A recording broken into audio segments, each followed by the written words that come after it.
What he appears to be playing is the short game and the long game with great cunning. But I think we would be fooling ourselves because we love to say, because we can fill up acres of commentariat about it, what a brilliant strategist he is. No, he's playing a desperate survival game, a personal survival game, and he's gambling with the Russian economy and the Russian polity. Hello and welcome to Frontline. I'm Louis Sykes. Today we're joined by Robert Fox, defence editor at the London Standard and a contributor to the paper. Robert, thank you very much for joining us today. Morning. Well, we've heard this morning that Trump now wants to meet Putin as soon as we can get it set up. Has Putin run out of road on the talks there then, or is this exactly where the Kremlin wanted the US president to be? As we've always said, that Putin is playing mind games, and he would regard himself as playing it very successfully. There, he thinks that he can play the hard man, soft man, the man of peace, the man of war, because as we have heard these indications that Trump's saying it's him and me and only we can do it, and Europe isn't holding its breath on that one. I think people like Radek Sikorski, the extremely articulate foreign minister of Poland, is pretty aware and pretty wary about this. And so too also in Turkey, of course, of Volodymyr Zelensky. He is very worried indeed, and he has actually put out on his personal X account that the regenerated Russian summer offensive is on its way again, as of this morning, Lewis, that we are speaking. And that is Friday, Friday the 16th of May. And I do think we have to time locate it. Trump, I think, will oversell it. I think he will be desperate to see Putin. For his own stability with his allies and credibility in the wider world, Europe has come to bite him in the ankle, if not the backside. He has got to get this meeting or the agreement, and it can't be done by in-betweens. He's got to do it before the 24th of June, before the NATO summit. And that's where, run down to your bookies, and I would say long odds, no, they're not going to make it. Because Putin will pull out again. It's very interesting, the Putin position at the moment, and that's what we have to concentrate on. And how much longer can they keep doing this very well rehearsed at this point Russian tactic of one official, if not Putin himself, will indicate they want to push towards peace, and then within hours another Russian official will come up and say, "Oh, but that's actually still based on the 2022 conditions." I mean, how many more times is Trump going to go for that? And you can go back to 2008, you can go back to the speeches before that, even at the Munich Security Conference, where Putin did attend, and he laid out his stall, and he saw NATO and Western Europe as the enemy. And that is absolutely clear. And what he appears to be playing is the short game and the long game with great cunning. But I think we would be fooling ourselves because we love to say, because we can fill up acres of commentariat about it, what a brilliant strategist he is. No, he's playing a desperate survival game, a personal survival game, and he's gambling with the Russian economy and the Russian polity. And I think that is what is so worrying, because just to move to one side, if you read the indications from the Kiev press, from the Helsinki press, and from the Baltics, something seems to be going on in that he is preparing for a confrontational on-off, hot-cold provocation incidents, false flag incidents, right up and down the border, right up to the Arctic, because of the establishment of these enormous bases, 3, 4, or 5, right along the inner Russian border, facing off the Baltics and facing off Finland, and right up, as I said, right up to the Arctic. What he is saying to the Russian people is, we are a civilization at war, and this is a battle for survival. The tactical battleground, that is all Ukraine is reduced to now, and he knows he can't conquer it unless he provokes, and he risks, if he goes for all-out conquest, an all-out war, with Europe, and what does Europe, what does the US and what do the UK? Very interesting question. Do in those circumstances? We are in. I'm always saying we're in very volatile times, and there's a big shakedown happening. And I think that this is what inadvertently this strange bromance between Putin and Trump have contrived at. We're going to see a new NATO. We're going to see a NATO bis, as the Italians would say, not as strong, probably bifurcated. We will see a NATO North and South, which the Anglo-Saxon English language commentariat is not talking about nearly enough. I think a lot of the American assets, such that remain, will be moved south, will be based in and around the wider Naples area.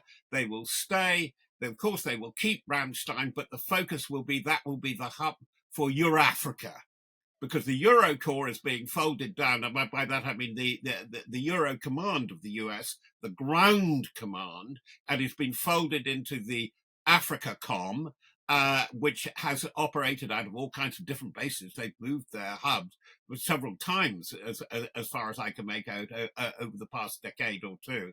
And it makes actually bases curiously like Naples, Augusta, Taranto much more interesting and much more important, because Hegseth and Colby, the deputy defense secretary, have made it clear that America's imperative in Europe is far more to the southeast.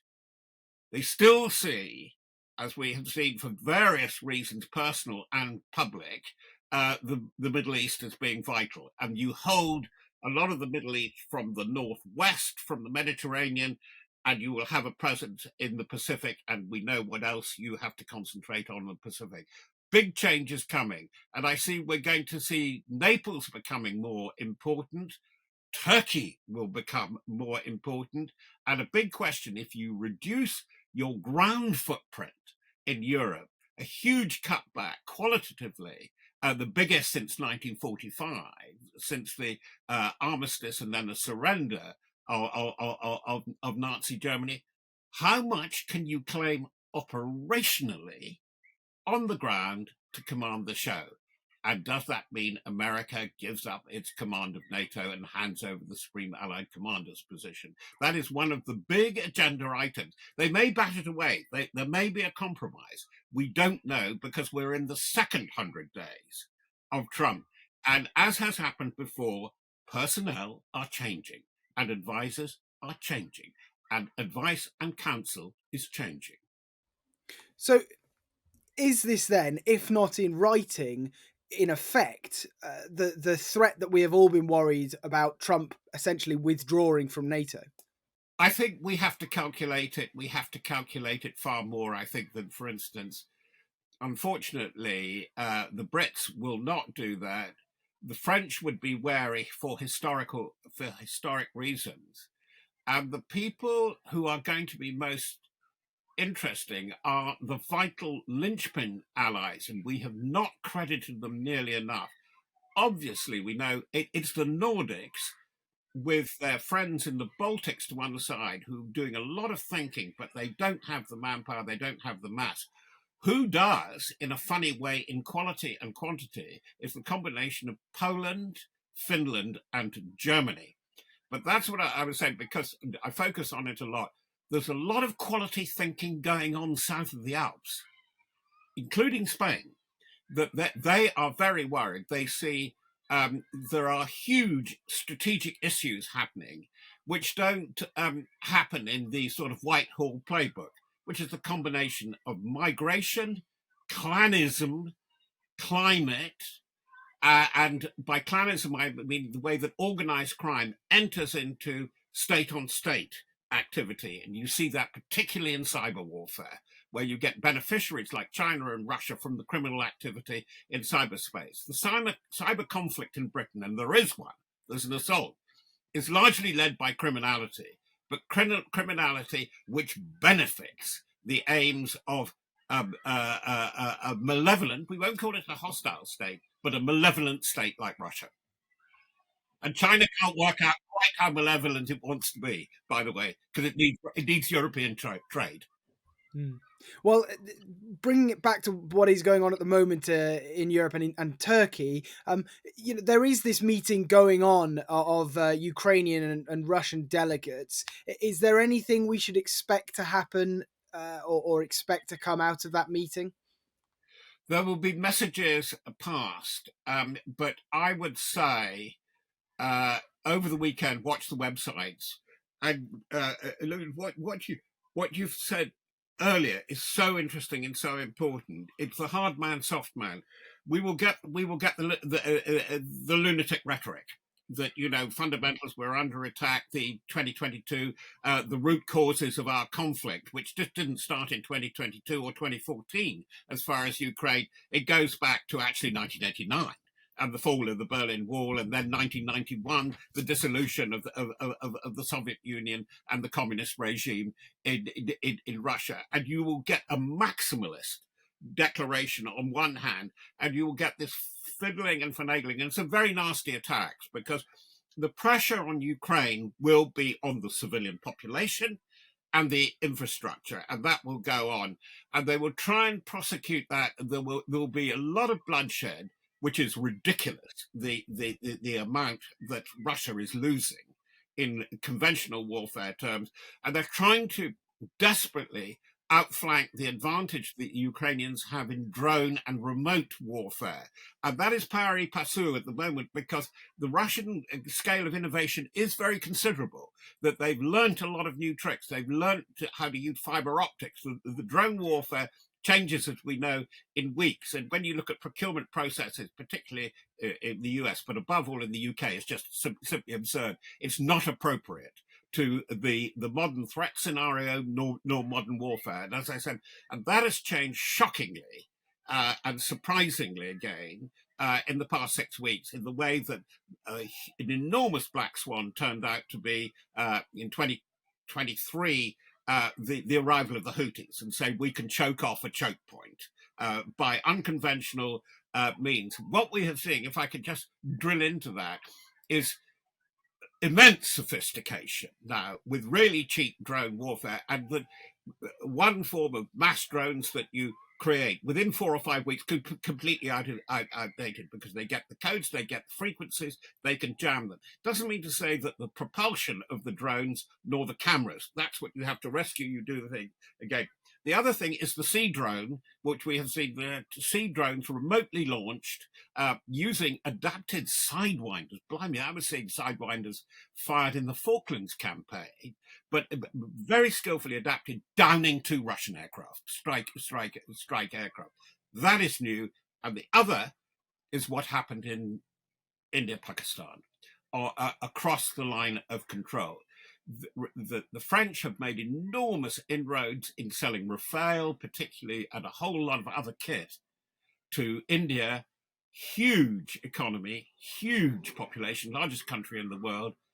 And blimey, 2, at least 3, possibly 5 have been downed by either combat aircraft, the J-35, Chinese, and Chinese designed air defenses. And so the Rafale, Dassault, have had to go back to the drawing board. For those who really follow these things, we're seeing the thing in the Generation 6 development. We've got Gen 6 development in the US, and the very successful GCAP Tempest, UK, Japan, Italy, whose main rival had been challenged by both of them, had been the FCAS, led by Airbus and Dassault, principally Germany, France, also Spain, and others. Now that has all changed, because what Dassault has to concentrate on is making the next generation of Rafale work, because it's new aircraft carrier, enormously costly project in prospect, a 12 billion euro project, probably that they can't afford, is based on the Rafale. So you have those 3 elements, as I said, this absolutely sort of outflanking movement on drone warfare, and the use of tactical and operational drones to an extraordinary degree, the use of sea drones where there's an advantage, and that is where Britain does come in. Britain is a bit of a leader there, and there's no doubt about it. They've been advising the Ukrainian Navy, and the Ukrainian Navy is winning a naval war without deploying warships, which is fantastic. And the limitations to conventional airstrike warfare in across Kashmir, into both main territories, but particularly Pakistan. And the thing is, there has to be a rethink there. And all that has happened within a space of about 4 or 5 weeks. And as you say, all of this technological military development is going on alongside a political and diplomatic scenario that seems to change hour by hour. How do you think Zelensky has handled this last quite tumultuous week? I think terribly well, by anybody's standards, because he's not a one-man band, but they are quite divided. I suspect he would like, and I think a lot of course, Ukraine as a whole would want a respite, at least by the late summer. And I get the feeling still, listening to a possible successor, Valery Zaluzhny, the former commander-in-chief, ambassador to the UK, it is very much a contender, by the way, to succeed him. I think that Zelensky must be exhausted. And I think that it would be such a good move to say we're going to have a proper election. And I could see that happening in the autumn, and I could see him going. I could see him, translated to some fantastic UN position. Um, it is an extraordinary story, but what he will unfortunately bequeath is a country, as he seemed to realize in something he said the other day, which will be condemned to an on-off, frozen, unfrozen war for about 10 years, because that's the way Russia is playing it. Russia can only continue in its present format if it's a nation at war. And do you think then that there is anything or anyone in the US team at the moment who can step in and bring this long-term peace that they keep promising? And if not, what is left for Europe to do to at least mitigate the impact of this conflict? Well, there's one person whose shoulders it sits on at the moment, and the jury's out, and that's Marco Rubio. Marco Rubio is beginning to look like one of the grown-ups in the room. The other one is Scott Bessent, the Treasury Secretary. And a lot of it is all about that. And for Brit audiences, Trump really cannot survive.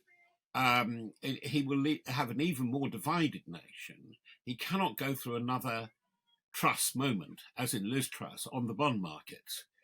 And debt is so much at the bottom of all of this.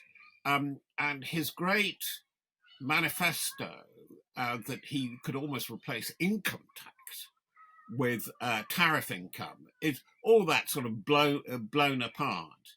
And it's you. I talked about the way that the teams are turning over. You're seeing less of people. We saw it particularly in the case of Volz, the national security advisor who goes off to the UN. His position has been taken rather ominously by Vitkov, who is doing the negotiation, but somebody who's so prone to going into discussions with only a translator and not taking a note is extremely worrying indeed.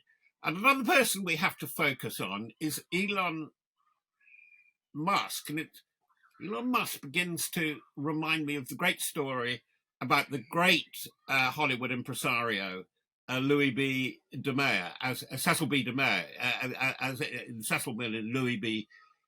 DeMay. I've got to get this story straight, but it's a wonderful story. There was a producer called Jones, who had failed, and he had to leave the lot. And Mayer sees him around the lot again. He says, "I see Jones, forgotten but not gone." And the thing is that with Musk stepping back, yeah, but it's sort of Vicky Pollard country. Yeah, but no, but because Tesla is in trouble. Some of his crazy Doge things are in trouble.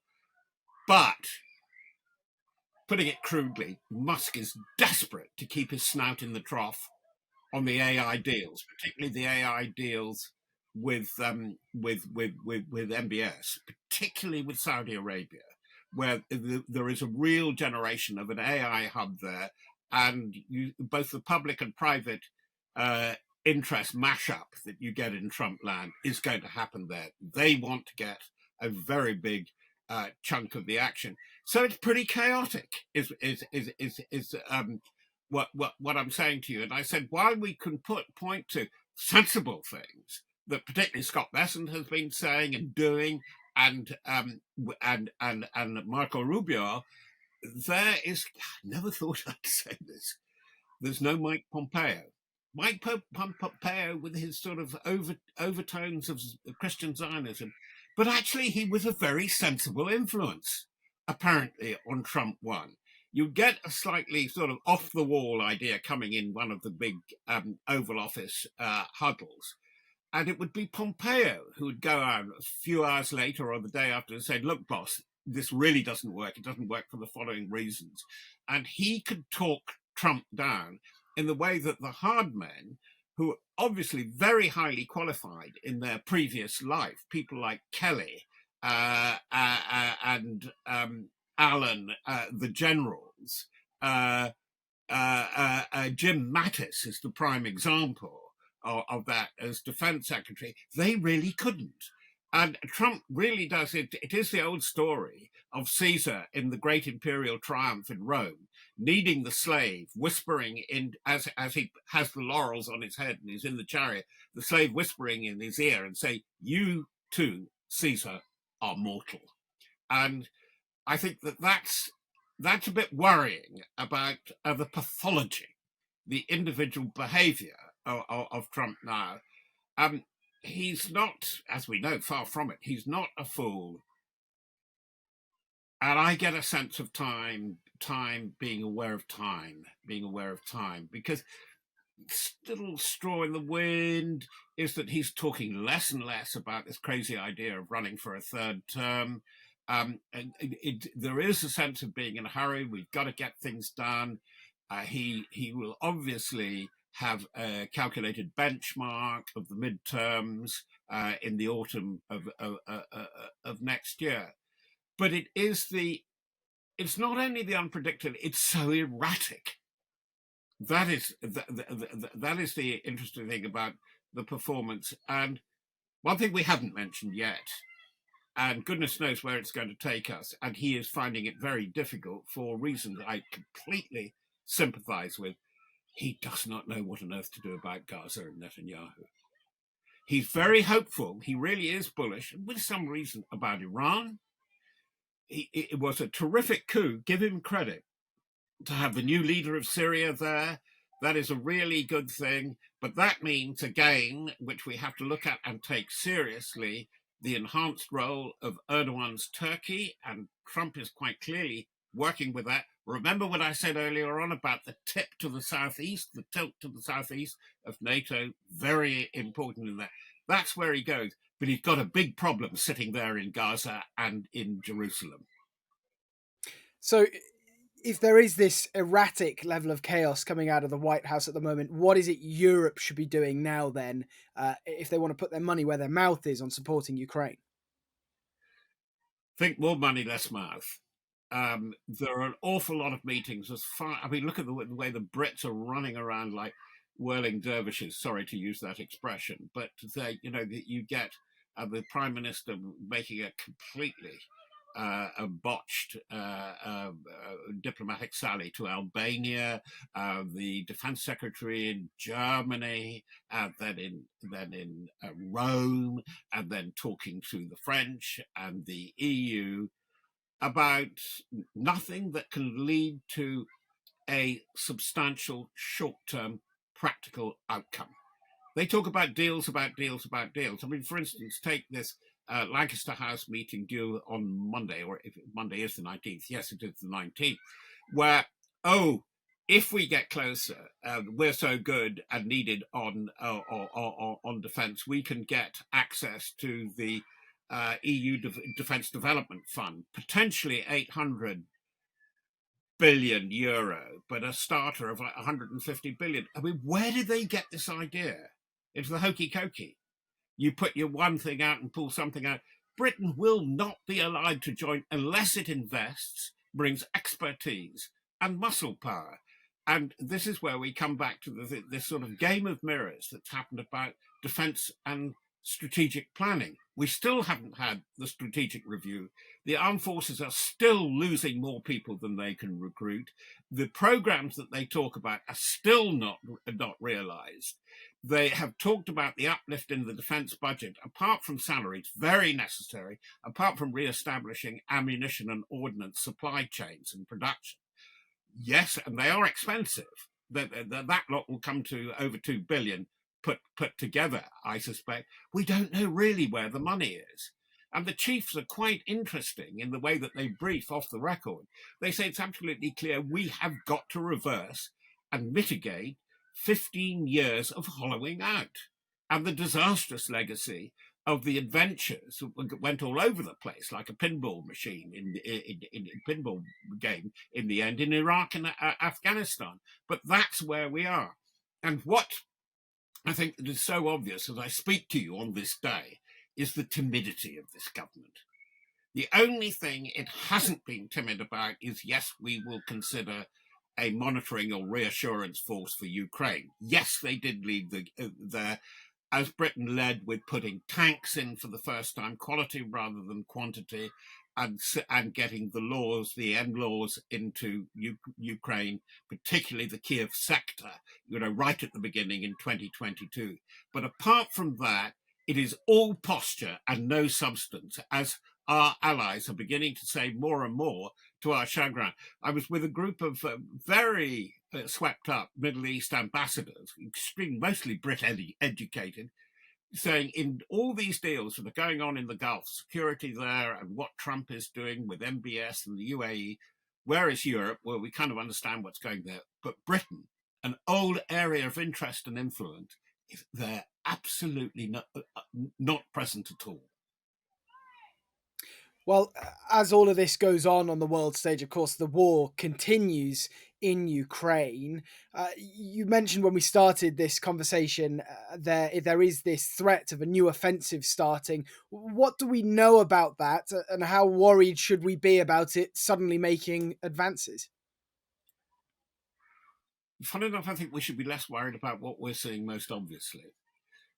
There was this extraordinary thing, the ceremonial brigade, after the grand, which they managed to do this time, the grand May the 9th victory parade, goes off to the Kursk and South sector.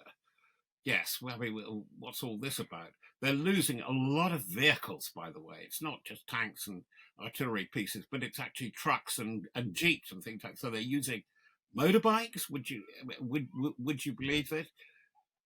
But it's what I call the daft stuff that really worries me.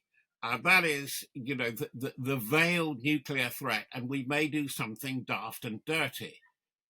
And goodness knows what is going on there, but it is ominous. The way, by accident design, I don't think it was by design, by accident, that the shield has been broken on the reactor at Chernobyl. And it's that kind of thing where they could do something crazy, that that they're moving up tactical nuclear weapons into Belarus, and some idiot could fire the things. It is looking very, very volatile. And curiously, just a thought, think of what happened with Prigozhin and Wagner. What happens if discipline really breaks down? And there are signs that things, are changing. The way Kadyrov, the Chechen leader, has stepped. Well, he's not very well, by the way. But Putin himself, for his personal protection and so on, a lot of had relied on the Chechen brigades. They'd been there very prominently initially in 2022. And there's a general acceptance, which I think is hugely dangerous, that Putin can put 1.5 million underarms and keep them continuously so right across the piece. I mean, not on the front. They've got about 600,000 committed to the front, in depth, back into Russia on the Ukraine campaign. But if you're going to have stood up for offensive purposes, in other words, called up 1.5 million, quite apart from the normal conscription for internal security and the interior ministry forces and so on, that is dangerous, because that could pose a threat to you. So the war is not over. We're in the house of war still, unfortunately, but it's a very changing geopolitical, militaro-political map of Europe we're looking at, even compared with the last time you and I spoke. Well, Robert Fox, I'll look forward to the next time that we have you on the programme to speak. And thank you very much for speaking to us today on Frontline. Thank you for watching Frontline for Times Radio. For more on the war in Ukraine, you can sign up for membership at the link below or subscribe to our YouTube channel. You can also listen to the latest news and analysis on Times Radio or read it on thetimes.com. Thanks for watching. Goodbye.